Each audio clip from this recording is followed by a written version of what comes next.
মিয়া শান্তিত থাকিবলৈ নিদিও। আপুনি মিয়া শান্তিত থাকিবলৈ দিয়াৰ বা কোন আৰু নিদিয়াৰে বা কোন? মিয়া এনেকুৱা এটা জাতি কেতিয়াবা গৰাখহনীয়াৰ কবলত পৰি গাৰ চামৰা টাইট হৈ গৈছে, কেতিয়াবা উচ্ছেদৰ নামত বুলডোজাৰ চলাইছে, সেইটোও সহ্য কৰে মিয়াই। কেতিয়াবা গোষ্ঠীগত সংঘৰ্ষত গৃহহীন কৰিছে, সেইটোও মিয়াই সহ্য কৰিব পাৰে। কিন্তু আপুনি মিয়া শান্তিত থাকিবলৈ নিদিও বুলি কথা কৈ আপুনি সাহসেৰে কব নোৱাৰিব আপুনি কিন্তু অসমত শান্তিত নাই। এই কথাটো অসমৰ ৰাইজে বুজি পাইছে। আপুনি বেলেগক কি অশান্তি দিব? আপুনি বেলেগক কি অশান্তি দিব? আপুনি শান্তিত নাই, এই কথাটো সমগ্ৰ ভাৰতবৰ্ষৰ ৰাইজে এতিয়া বুজি পাইছে। 5 বছৰ আপুনি শান্তিত চৰকাৰ চলাব পৰা নাই আৰু মিয়াক টাৰ্গেট কৰি শান্তিত থাকিবলৈ নিদিয়ে। শান্তিত থাকিব নিদিব, পৃথিৱীৰ প্ৰত্যেকজন ব্যক্তিৰ শান্তিত থাকিব নাথাকিব তাৰ সিদ্ধান্ত নিৰ্ধাৰণ কৰিব আল্লাহ ভগৱান গড ঈশ্বৰ, হিমন্ত বিশ্ব শৰ্মা নহয়। পৃথিৱীত মানুহ শান্তিত কেনেকে থাকিব, কেনেকে বসবাস কৰিব, এই সিদ্ধান্ত লোৱাৰ মালিক হিমন্ত বিশ্ব শৰ্মা নহয়, মালিক আছে ওপৰত। গতিকে এই ধৰণৰ কথা কৈ মই হিমন্ত বিশ্ব শৰ্মা ডাঙৰীয়া আপোনাক চেলেঞ্জ কৰিছো। আপুনি যে মিয়া মিয়া বুলি কৈ আছে, মিয়া কি? মিয়া খায় নে কি বস্তু? মিয়াক যদি আপুনি কোনো জাতিক যদি মিয়া বুলি ভাবিছে, যদি বুকুত দম আছে, 27 তাৰিখৰ পৰা বিধানসভা বহিব। 27 তাৰিখৰ বিধানসভাত আপুনি মিয়াক জনগোষ্ঠী হিচাপে ডিক্লেয়াৰ কৰক যদি বুকুত দম আছে। বুকুত যদি দম আছে হিমন্ত বিশ্ব শৰ্মা ডাঙৰীয়া, যদি আপোনাৰ বুকুত সাহস আছে, আপোনাৰ কথাত যদি দম আছে, তেনেহলে 27 তাৰিখ যি বিধানসভা বহিব 5 দিনীয়া, সেই বিধানসভাত আপুনি মিয়াক জনগোষ্ঠী হিচাপে ডিক্লেয়াৰ কৰক। আৰু কয় অবৈধ বিদেশী, অবৈধ মিয়া। মিয়া আকৌ অবৈধ কি বস্তু?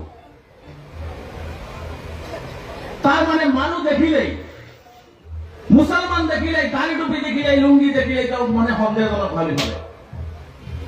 গৃহ বিভাগৰ দায়িত্বত আছে আপুনি, আৰু ফেচবুকত টুইটাৰত ফটো দিয়ে ইমানজন বাংলাদেশী কৰিমগঞ্জ শ্ৰীভূমি জিলা দি পঠাই দিলো। আৰে বাবা, বৰ্ডাৰ BSF আৰু অসমৰ গৃহ বিভাগৰ দায়িত্বত আপুনি থাকি কৰিমগঞ্জৰ জিলাৰ বৰ্ডাৰত বাংলাদেশী কেনেকে আহিবলৈ পায় তাৰ উত্তৰ অসমৰ ৰাইজে মুখ্যমন্ত্ৰীৰ পৰা বিচাৰিছে। তাৰ উত্তৰ বিচাৰিছে অসমৰ ৰাইজে। নাটক আপুনি বহুত কৰিলে, নাটক আপুনি বহুত কৰিলে, অন্যায় কৰিলে বহুত আপুনি। বৃদ্ধা পিতৃ মাতৃৰ চকু পানী পেলাইছে আপুনি। কণ্ঠ ল'ৰা ছোৱালীৰ মুখৰ ভাত কাঢ়ি লৈছে আপুনি। উচ্ছেদ কৰি বুলডোজাৰ চলাই মানুহৰ মূৰৰ পৰা চাপ কাঢ়ি লৈছে। আৰু মই এটা দিন কৈছিলো, এই অভিশাপ বিজেপি চৰকাৰৰ লাগিব, হিমন্ত বিশ্ব শৰ্মাৰ লাগিব, আৰু ইনশাআল্লাহ লাগিবই। দম আছে আপুনি, আপোনাৰ ক্ষমতা আছে, পাৱাৰ আছে, ঘৰ ভাঙি দিব পাৰে। আপোনাৰ দম আছে, ক্ষমতা আছে, মিডিয়া মাতি আপুনি ডাঙৰ ডাঙৰ দুঠা কথা ক'ব পাৰে। কিন্তু প্ৰকৃত ভাৰতীয়, অসমৰ খিলঞ্জীয়া, অসমৰ মুছলমানসকলক আপুনি মিয়াই কওক আৰু যিয়ে কওক, অসমৰ মাটিৰ পৰা 1 ইঞ্চি হিলাব নোৱাৰে। আমচু থকালৈকে, আমচু থকালৈকে হিমন্ত বিশ্ব শৰ্মা ডাঙৰীয়া, আপোনাৰ কেবিনেট, আপোনাৰ কেন্দ্ৰীয় চৰকাৰ, ডাবল ইঞ্জিনৰ চৰকাৰ লগাই দিয়ক। এজনৰ প্ৰকৃত ভাৰতীয়ৰ গাত আপুনি হাত দিব নোৱাৰে।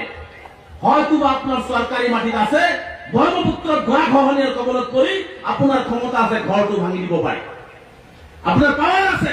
কিন্তু এটা কথা মুখ্যমন্ত্ৰী ডাঙৰীয়া, আপুনিও মনত ৰাখিব, ক্ষমতা চিৰস্থায়ী নহয়। ক্ষমতা কাৰো কাৰণে চিৰস্থায়ী নহয়। ৰাইজে সৰ্বোচ্চ।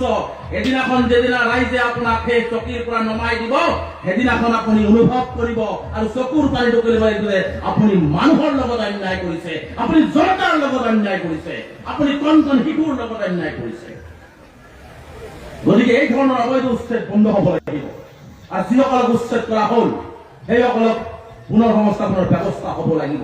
এইটো আমচুৰ দাবী, ব্যৱস্থা হ'ব লাগিব।